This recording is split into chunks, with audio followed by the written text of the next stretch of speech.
नमस्कार, विट्ठल भाई Patel inter college Sirathu Kaushambi की ऑनलाइन क्लास में सभी छात्र छात्राओं का स्वागत है। कल की क्लास में कुछ न्यूमेरिकल देखे थे। ये 12वीं की फिजिक्स चल रही है भाई। 12वीं की फिजिक्स में चौथा चैप्टर चल रहा है हमारा। ये कुमार मित्तल के हिसाब से चल रहे हैं भाई, कुमार मित्तल के हिसाब से चल रहे हैं। चौथा चैप्टर है आपका क्या? संधारित्र तथा परावैद्युत है। चौथा चैप्टर क्या है आपका? संधारित्र तथा परावैद्युत है। इसके कुछ न्यूमेरिकल्स देख रहे हैं, कुछ न्यूमेरिकल से देख रहे हैं, चूंकि इसमें न्यूमेरिकल से ज़्यादा हैं। कुछ महत्वपूर्ण न्यूमेरिकल देख रहे हैं। तो हमारे पास देखो, इसमें पहला न्यूमेरिकल है, आज के क्रम में देखेंगे।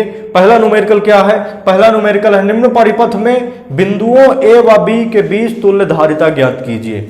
निम्न परिपथ में बिंदुओं ए व बी के बीच क्या निकालना है? तुल्य धारिता निकालना है। तुल्य धारिता का मतलब कुल धारिता निकालना है। ए और बी के बीच हमें पूरी धारिता, तुल्य धारिता, कुल धारिता निकालना है। तो सबसे पहले देखेंगे कि मान लो ये पहला संधारित्र हो गया, ये दूसरा संधारित्र हो गया, ये तीसरा हो गया और ये कौन सा हो गया? चौथा संधारित्र है। तो इसमें सभी संधारित्र कौन श्रेणी में है और कौन समांतर में है, ये देखेंगे, तभी हम तुल्य धारिता निकाल पाएंगे, तभी तुल्य धारिता निकाल पाएंगे। चूंकि श्रेणी में होगा तो उनकी धारिताएं सीधे जुड़ेंगी, C बराबर C1 plus C2 plus C3 इस तरह करके।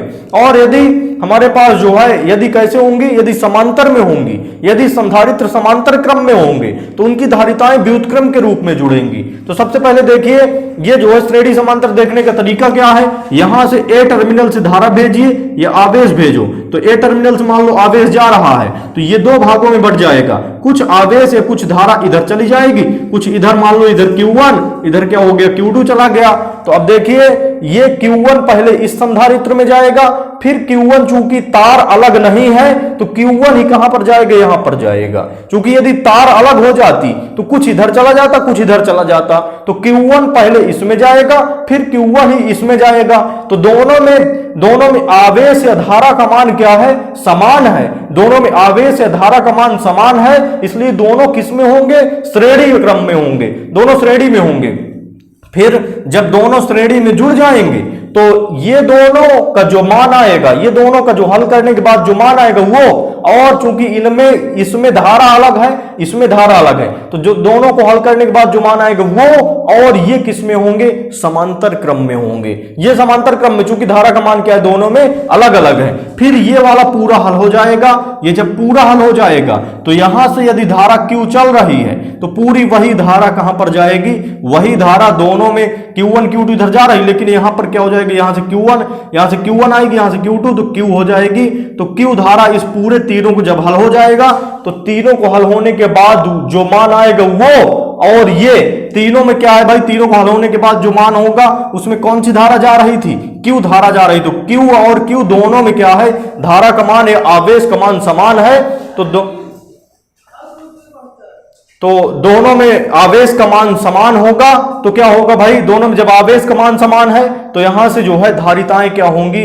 फिर जो है संधारित्र किस क्रम में जुड़ेंगे? संधारित्र हमारे जो है श्रेणी क्रम में जुड़ेंगे। तो चलिए देखते हैं भाई, चलिए देखते हैं यहां से। तो यहां से हमारे पास जो है, चलिए देखते हैं भाई, सवाल हमारे पास जो है कौन कौन से। सबसे पहले दूसरा और तीसरा किस में लिए जाएंगे? श्रेणी क्रम में। यहां से लिखा जाएगा, चूंकि दूसरा व तीसरा संधारित्र, चूंकि दूसरा व तीसरा संधारित्र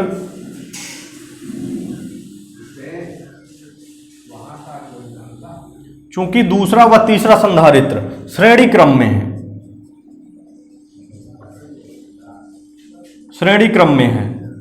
दूसरा व तीसरा संधारित्र श्रेणी क्रम में है, इसलिए इनकी तुल्य धारिता,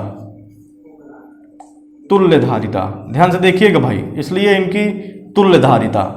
अब यहां से हमारे पास दूसरा और तीसरा श्रेणी क्रम में है, तो श्रेणी क्रम में सीधा जुड़ता है भाई। तो यहां से C1 इज इक्वल टू हो जाएगा, यहां से 200, दूसरे की धारिता क्या है भाई? 200, और प्लस तीसरे की धारिता क्या है? 200।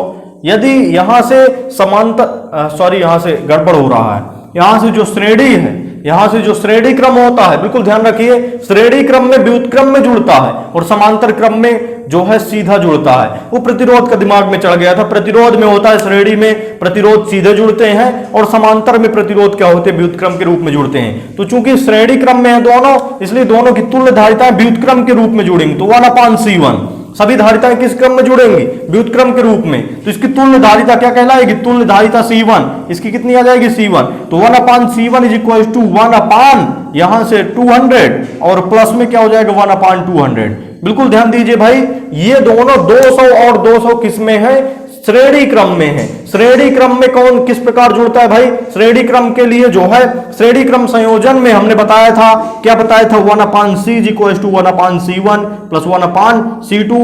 तो यहां से पहले संधारित्र की धारिता 200 है, दूसरे की कितनी है 200 है, तो उनकी कुल तुल्य धारिता कितनी निकलेगी, 1/C1 बराबर 1/200 प्लस 1/200। अब यहां से हर समान है, तो हर समान है तो कितना हो गया 200, हर समान है तो अंश उसी प्रकार जुड़ जाएगा, एक एक कितना हो गया 2 हो गया, 2 एक कम 2, 2 एक कम 2, ये 100 हुआ, तो 1/C1 इज इक्वल टू 1/100 हो गया।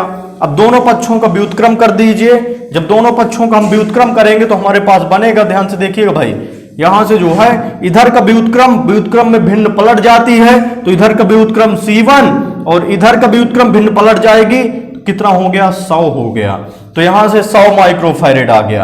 तो C1 का मान कितना आ गया, यहां से इन दोनों को हल करने के बाद मान कितना आया C1, और अब यहां से देखेंगे C1 और 100, चूंकि दोनों में धारा आवेश का मान अलग अलग है, तो C1 और 100 किस में होंगे, समांतर में होंगे, तो C1 हुआ यहां से जो है पहला संधारित्र C1 व पहला संधारित्र समांतर क्रम में है, समांतर क्रम में है, इसलिए क्या होगा, इसलिए दोनों की तुल्य धारिता C1 निकाल चुके हैं। अब देखेंगे C2, इसलिए जो है C1 निकाल चुके हैं, अब क्या देखेंगे भाई C2, तो दोनों समांतर में है, तो C1 और पहला संधारित्र C1, इन दोनों को हमने हल किया तो मान क्या आया, C1 और पहला किसमें है, समांतर में है, तो समांतर सीधा जुड़ता है, तो C2 बराबर क्या हो जाएगा C1 और पहले का मान कितना है, पहले का मान 100 है, तो C1 प्लस 100 हो गया।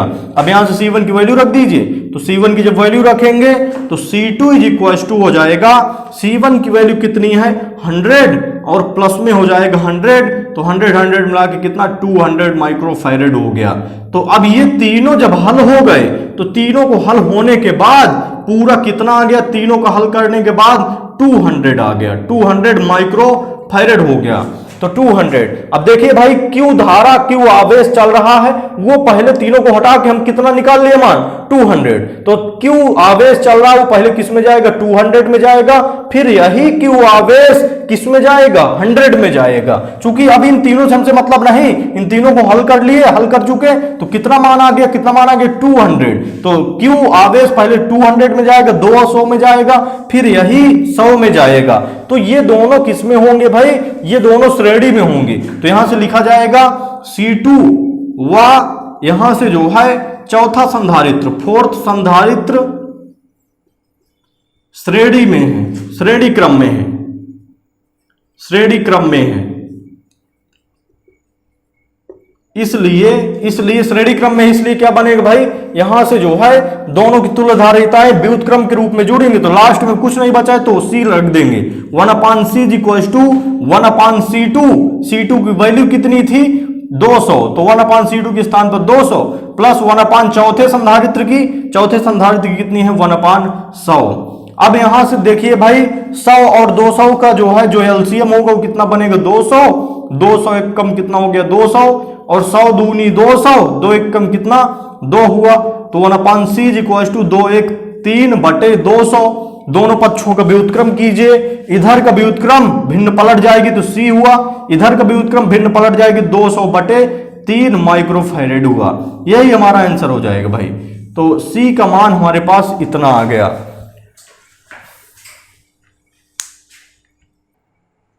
तो देखिए भाई हमारे पास ये जो है जो सवाल है, दूसरा नंबर क्वेश्चन जो है ए व बी के बीच तुल्य धारिता ज्ञात कीजिए। इस तरह क्वेश्चन कभी कभार परीक्षा में आ जाते हैं, बहुत कठिन सवाल नहीं रहते, लेकिन आपको जानकारी होनी चाहिए किस प्रकार हल करते हैं। देखिए यहाँ से पहला नंबर सवाल क्या कह रहा है, ए और बी के बीच तुल्य धारिता निकालना है।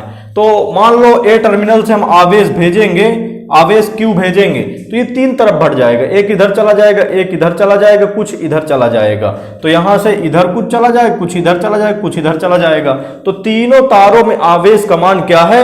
अलग अलग है। जब तीनों तारों में आवेश का मान अलग है तो तीनों संधारित्र किस में होंगे भाई? तीनों संधारित्र होंगे आपके समांतर क्रम में। तो ये तीनों किस में जुड़ेंगे? समांतर में जुड़ेंगे।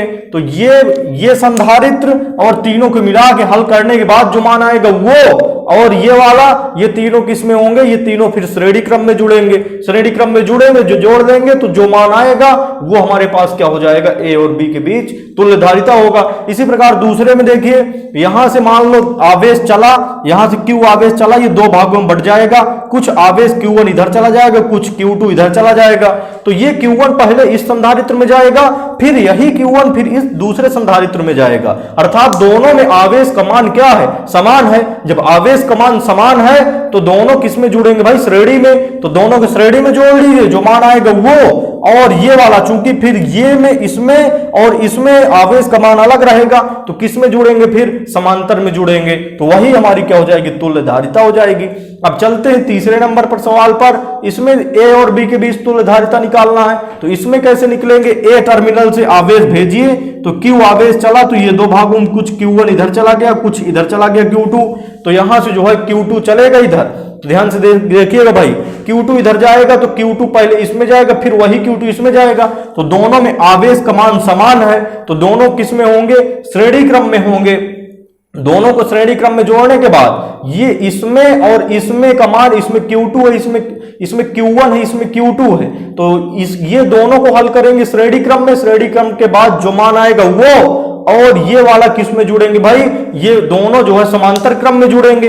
तो ये इसको हल करेंगे और इसको हल करेंगे। जब हल करने के बाद जो मान आएगा वो किस में होगा? समांतर क्रम में। समांतर क्रम में जब हो जाएगी, ये पूरा हल हो गया, तो यहां से जो है, यहां से जब धारा हमने भेजा Q, तो तीनों को हल कर लिए। तो तीनों का जब मान एक हो गया तो Q पहले इसमें जाएगा, तीनों को मिला के जो मिला था, और फिर वही Q किस में जाएगा? इसमें। तो तीनों को हल करने के बाद जो मान आएगा वो, और ये किस में जुड़ेंगे? श्रेणी क्रम में जुड़ेंगे। तो इनको हल करके भाई दिखाना है। सभी को होमवर्क के लिए दिया जा रहा है, बहुत कठिन सवाल नहीं है। इनको जो है हल करके दिखाइए, और यदि आपको समझ में आ रहा है बढ़िया, तो जो है आप कमेंट में लिखिए कि हाँ समझ में आ रहा है। यदि नहीं आ रहा, कोई सवाल, किसी टॉपिक का सवाल यदि नहीं समझ में आ रहा, तो कमेंट में लिख दीजिए कि इस टॉपिक का सवाल नहीं समझ में आ रहा, या बिल्कुल नहीं आया, वीडियो बिल्कुल नहीं समझ में आया, तब भी जो है लिखिए, क्योंकि उस पर फिर सुधार किया जाएगा।